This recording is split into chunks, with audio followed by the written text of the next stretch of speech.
Filmmakers were the toast of the town at the Mott Haven Film Festival, where fans enjoyed day 2 of a weekend of screenings. It's a great festival. There's so many talented people up there. I'm very inspired by what I saw. It was also a celebration for Ninoska Carolina, now marking her second year of giving breakout and established artists a platform to demonstrate their talent to a broad audience. Film co-director Franchesca Feliz and Estefania Chavez are among them with their film Las Vidas Negras Importan, translated in English as Black Lives Matter. So basically last summer we went out to protest despite all the uncertainty around the coronavirus.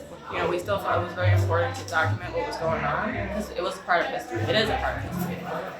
And so I think that film is like a reminder that it's important to educate yourself and educate the people around you because the ignorance is no longer okay, like enough is enough.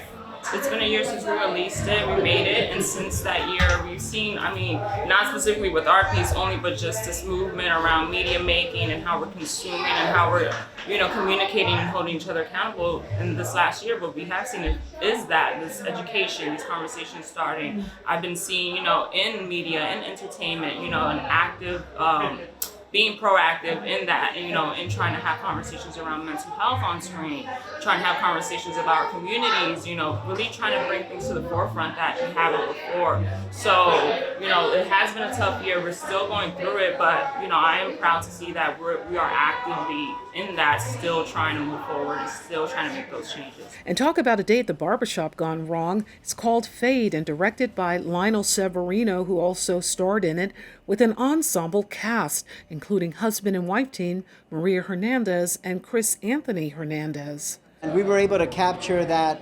barbershop environment. Just to be a part of this film, it had this sense of family, of unity, of also diversity. In the beginning, there was laughing. I also kept hearing so in situations that I wanted to hear those.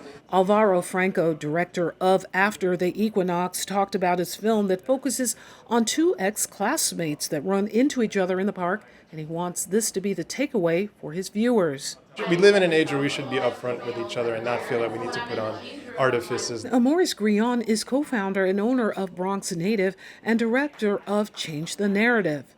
It's a short documentary that basically shows this workshop we did with youth from the Bronx, where we collectively created a shirt with them. We taught them about entrepreneurship, about creativity. There's a sense of this, kind of art revolution happening, and in a sense, these kids need this art escape. Grist is the second in a planned 3-part series of films based on idioms. Sharon Harris is writer, producer, director of the film Grist. I basically mined my personal experience, the experiences of family and friends, informal and formal knowledge that I have about various subjects in the film, intimate partner violence, sex positivity, and hookup culture. And I wrote the script, and we shot it in December. I finished it in June, and here we are.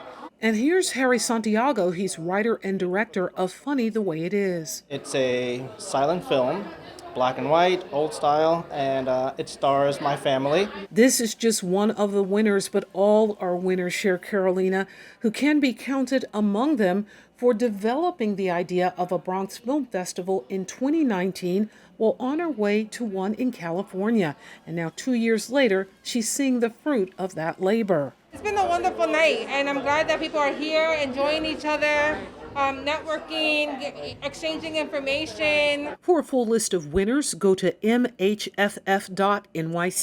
For BronxNet, this is Arlene Mukoko.